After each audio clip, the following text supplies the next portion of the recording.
बातमी जयपूरमधून. जयपूरमधील नीरजा मोदी शाळेमध्ये एका विद्यार्थ्यानं आत्महत्या केली. आत्महत्येचं कारण मात्र धक्कादायक आहे. पाहूयात तर नेमकं प्रकरण काय आहे त्यावर एक नजर टाकूयात.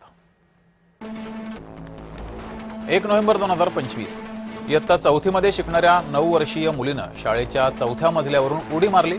उपचारादरम्यान मुलीचा मृत्यू झाला. 1 नोव्हेंबर 2025 ला ही घटना घडली. तर त्याच महिन्यात कुटुंबियांच्या तक्रारीवरून पोलिसात गुन्हा नोंद झाला. शाळेतील मुलं आक्षेपार्ह शब्द वापरून मुलीचा छळ करत असल्याचा आरोप या मुलीच्या कुटुंबियांनी केला. शिक्षकांनी पीडितेच्या तक्रारीकडे दुर्लक्ष केल्याचं प्राथमिक तपासात उघड झालं. कारण या विद्यार्थिनीनं शिक्षिकेकडे तक्रार करण्याचा प्रयत्न केला होता. 30 डिसेंबर 2025 सीबीएसई कडून नीरजा मोदी शाळेची मान्यता रद्द केली गेली. विद्यार्थ्यांच्या सुरक्षेचा अभाव, पालकांच्या तक्रारींची दखल घेतली जात नाही असा आक्षेप घेतला गेला. जानेवारी 2026 मध्ये सीबीएसईच्या निर्णयाविरोधात शाळेची न्यायालयात धाव आणि राजस्थान उच्च न्यायालयाकडून या सीबीएसईला पुनर्विचार करण्याचे निर्देश दिले गेले. जुलै 2026 घटनेच्या 8 महिन्यानंतर पोलिसांकडून आरोपपत्र दाखल केलं गेलं. पोलिसांनी सौम्य कलमे लावून शाळेला वाचवल्याचा कुटुंबियांनी आरोप केला. मुलीच्या शाळेतील सीसीटीव्ही समोर आले. सीसीटीव्हीमुळे या प्रकरणाला नवं वळण लागलंय.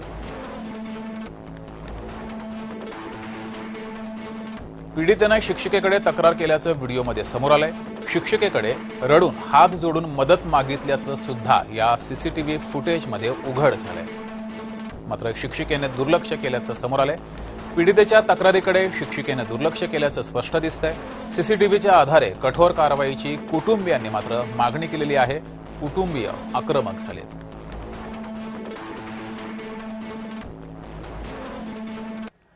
तर मानसोपचार तज्ञ शैलेश उमाटे यांनी या संपूर्ण प्रकरणाचं कसं विश्लेषण केलंय पाहूयात. एखाद्या मुलाला बाकीचे मुलं टीज करत असतील, बुली करत असतील, वेगवेगळ्या गोष्टीवर नावं ठेवत असतील, तर अशांनी ज्यांच्यावर अशी घटना होते, ज्या मुलावर त्यांना त्रास होतो, ते त्रास झाल्यानंतर त्यातून त्यांचे गंभीर मानसिक परिणाम होतात हे आपल्याला माहीतच आहे. पण अशा काही गोष्टी जेव्हा शिक्षकांच्या समोर येतात तर शिक्षकांनी त्याची दखल घेणं हे फार महत्त्वाचं आहे. ती गोष्ट छोटीशी असली तरी त्याची दखल घेणं. एखाद्या मुलाला त्याचा त्रास होतो, तुला त्रास होतोय, त्यातून आपण काहीतरी मार्ग काढायला पाहिजे, असं एक सामंजस्याचे, दिलासेचे बोलणं हे गरजेचं असतं. ही एकदम छोटी गोष्ट आहे. मुलांनी हे ॲडजस्ट व्हायला पाहिजे. असं टीचरनी कधीच करू नये. म्हणजे त्या बुलिंगची, टीझिंगची दखल घेणं हे सर्वप्रथम. दुसरी गोष्ट, त्या झालेल्या घटनेमुळे मुलाला शारीरिक नुकसान तर झालं नाही ना, मानसिक हानी तर झाली नाही ना, हे पहिल्यांदा जाणून घेणं महत्त्वाचं आहे. आणि शारीरिक नुकसान होत असेल तर त्या घटनेतून म्हणजे शारीरिक मदत, डॉक्टरांची मदत देणं हे फार महत्त्वाचं आहे. परत हे त्याला शारीरिक नुकसान होऊ नये हे बघणं महत्त्वाचं आहे. आणि त्या मुलाची मानसिकता काय होणं, त्याला काउन्सिलिंग करणं किंवा शाळेत काउन्सिलर असतात त्यांच्याकडे घेऊन जाणं हे तेवढंच महत्त्वाचं आहे.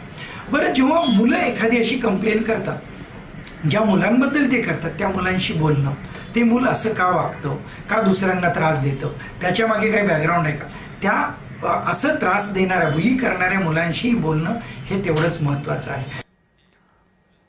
यासोबतच जयम विशेषमध्ये वेळ झाली इथेच थांबण्याची. ताज्या बातम्यांसाठी बघत राहा जय महाराष्ट्र.